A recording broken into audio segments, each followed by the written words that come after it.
Hey everybody, welcome back to Budget Bladesman. We are going to be looking at a new blade today, and the blade we're going to be looking at is the Spyderco. And more importantly, a Spyderco Tenacious. And you can see it's the FRN. So this is the newer version of the Tenacious. I'll open this up and take a look at it.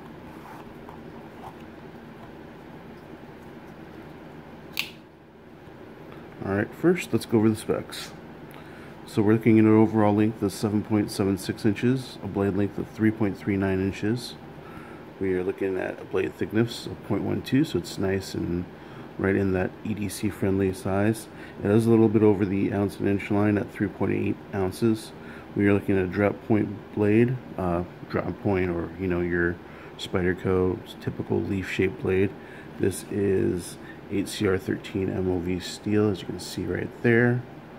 And this is four-way, you can see right there. So this is tip up or tip down, ambidextrous, so you can carry it 4 different ways. I have it set up right now for tip up, right hand carry. That's just how the way I like it, but you can have it any of the 4 directions. As you can see, it's the thumb hole for the opening, and it is a liner lock, as you can see right there. And this is FRN handles. This is so the standard Spyderco FRN bidirectional handles there.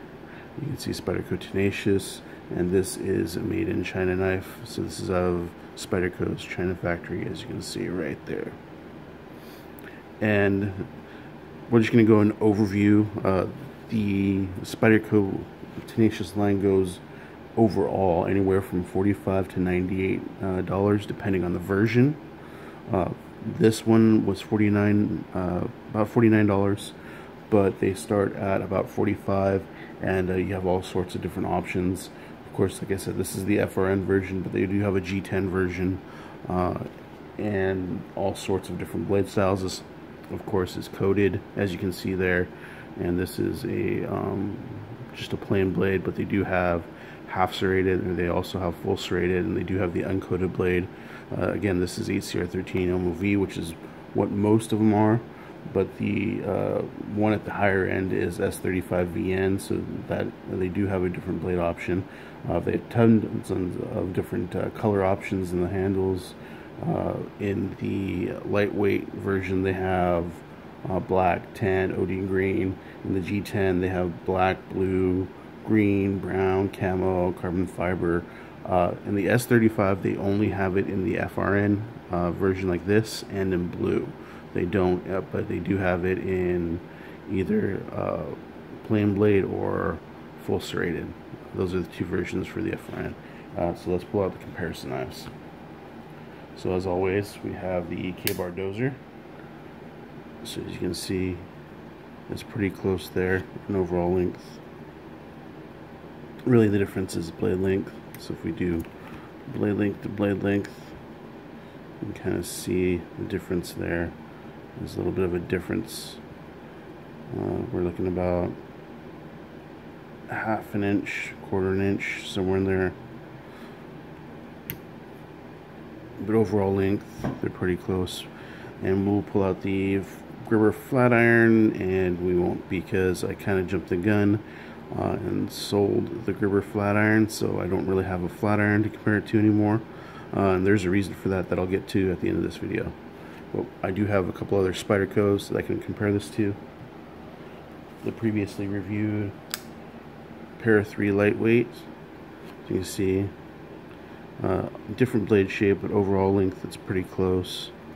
But then you go to the blade length, you can see it's significantly larger on the Tenacious here.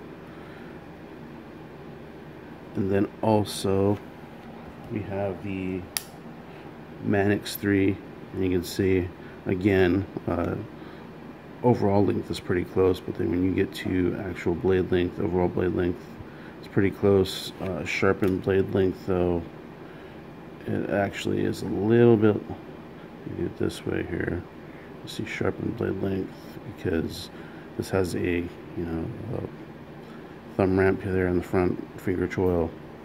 Let's see if we can do this real close. There you go. Sharpened blade length, you have a little bit more on the sharpened blade length on the Tenacious. So let's close these up. Pull these to the side, and then we'll see how these look in the shorts.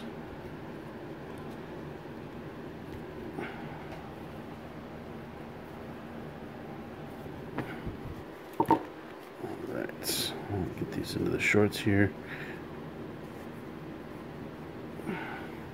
You see, it's not really a very deep ride. You definitely tell it's a Spyderco.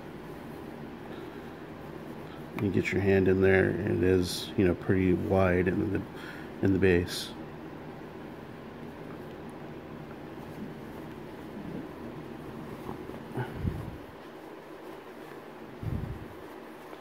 You can see there, that is the edge of there. It's still, you know, plenty of room in the pocket. You can still get a whole hand in there. You can still get a multi-tool or flashlight, or maybe a small wallet, but that'd probably be the extent of it. More along the lines of maybe like a small pocket tool. All right, so let's pull this out and go over a couple things real quick. With this back up. So the reason that we no longer have the flat iron as a comparison knife is I thought, you know, as popular as a flat iron is and was, I think kind of the cleaver style blade has come to pass. It was more of a fad than anything else. I think, you know, for a slightly larger knife, this is probably a better comparison. I think a lot more people have the Tenacious. You know, a lot more people have probably held the Tenacious. This is, I think, a lot of people's first dance, I guess you could say, or first, you know, first option as far as a Spyderco. This is the first Spyderco that a lot of people own, so it's a very popular knife. So I thought maybe it's a little bit better idea to use something that's a little more popular, a lot more people have gotten their hands on. So that's just my opinion. I thought maybe this is a good time to switch things up a little bit. So going forward, this will be the large version, the large comparison knife in the future videos. Alright guys, thank you for coming by checking this out, and we'll catch you next time. Bye.